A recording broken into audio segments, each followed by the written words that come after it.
विपरीत राजयोग, तो according to Parashari 6, 8, 12 का स्वामी 6, 8, 12 में ही बैठ जाए तो उसको विपरीत राजयोग कहते हैं। फॉर एग्जांपल मैंने मेष लग्न की कुंडली ली है, तो यहाँ पे 6, 8, 12 कौन सा, ये और ये। अगर 6 का स्वामी यहाँ पे बैठ गया, 6 का स्वामी क्या है, बुध यहाँ पे बैठ गया, ये हो गया विपरीत राजयोग। ठीक है, बुध यहाँ पे बैठ गया, ये हो गया विपरीत राजयोग। या फिर बुध उसी स्थान में बैठ गया तो ये भी हो गया विपरीत राजयोग। या फिर दूसरा एग्जांपल लेते हैं, 8 हाउस का जो लॉर्ड है मंगल, वो यहाँ पे बैठ गया। या फिर 12th हाउस का जो लॉर्ड है गुरु, वो यहाँ पे बैठ गया, तो ये भी माना जाएगा विपरीत राजयोग। मतलब 6, 8 और 12 घर के जो भी स्वामी है वो अगर 6 या 8 या 12 इनमें से कहीं पर भी बैठे तो विपरीत राजयोग माना जाता है। तो यहाँ पे अगर 6 में गुरु बैठ गया और इसका स्वामी है बुध, यहाँ पे बुध बैठ गया, ठीक है, तो ये भी विपरीत राजयोग हो गया। पराशरी के हिसाब से विपरीत राजयोग ये कभी फलित होता है, ये उसकी वो ग्रह से जो ग्रह विपरीत राजयोग बना रहा है वो ग्रह की महादशा या अंतरदशा में उसका फल मिलता है। पर मेरे हिसाब से या मेरे अनुभव के अनुसार उसके जो फल रहते हैं विपरीत राजयोग के, वो ज़रूरी नहीं है कि दशा या अंतरदशा में ही मिले। जब भी हम लोग की ज़िंदगी में विपरीत परिस्थिति आएगी, मतलब संकट आएगा, तो उससे हम लोग निकलने के लिए रास्ता मिल जाता है। तो एक वरदान की तरह भी हम लोग इसको देख सकते हैं।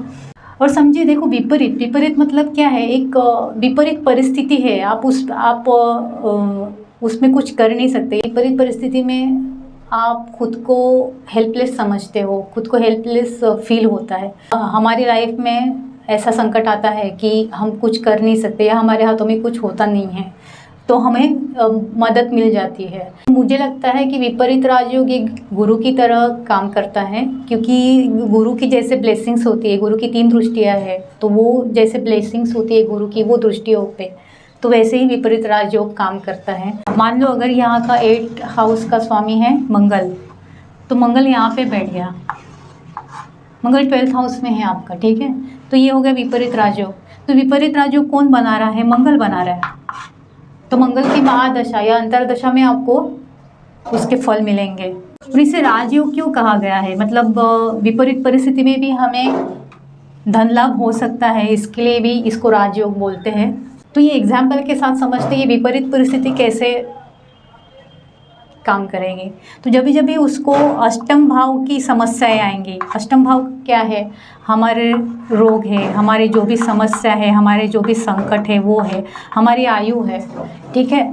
तो जब भी 8 हाउस रिलेटेड हमें समस्याएं सताएंगे या फिर विपरीत परिस्थिति में हम लोग रहेंगे, विपरीत परिस्थिति में, डू और डाई सिचुएशन में हम लोग जब भी रहेंगे, तभी ये मंगल वहाँ पे हम लोग को सपोर्ट करेगा। अगर 8 हाउस रिलेटेड प्रॉब्लम को कोई फेस कर रहा है तो 12th हाउस में उसको मदद मिलेगी। फॉर एग्जाम्पल, इसको कोई अगर डिसीज़ हो गया, ये है हॉस्पिटल का हाउस, ये हॉस्पिटल में गया ये इंसान, तो उसको एक ऐसा डॉक्टर मिल जाएगा कि उसको करेक्ट डायग्नोसिस देगा, उसको एक ऐसा डॉक्टर मिल जाएगा कि उसको करेक्ट ट्रीटमेंट मिल जाएगी, या फिर डॉक्टर की हेल्प मिल जाएगी।